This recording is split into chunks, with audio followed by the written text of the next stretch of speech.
This was the first time the father had ever made lunch for his daughter. He scrambled the eggs into a mess, burned the sausages, and after some time, he finally managed to pack a lunchbox.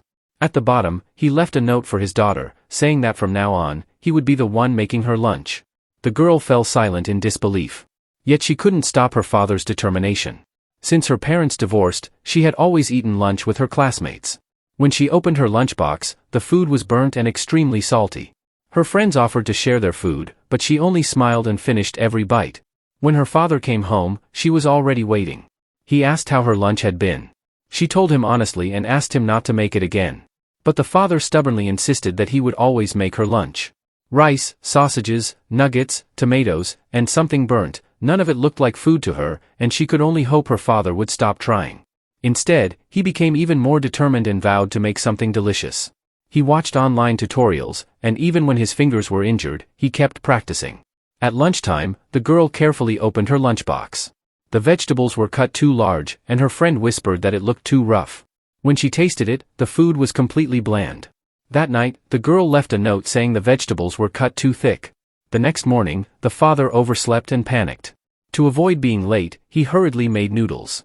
When the girl opened her lunchbox at school, she thought her father had simply been lazy. But she left another note, at least add some side dishes. The father grew frustrated and complained to a coworker, who suggested, try sashimi, girls like that kind of food. By lunchtime, the entire classroom smelled something unpleasant, and she realized it was coming from her lunchbox.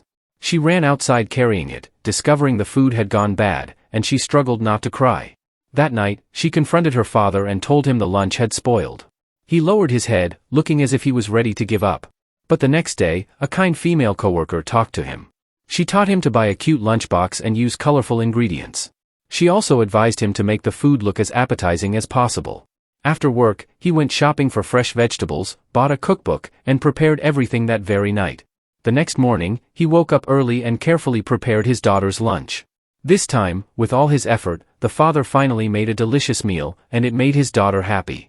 As a token of gratitude, the girl gave her father a gift. At first, he seemed indifferent when he received it. But after his daughter left, he could no longer hold back his joy.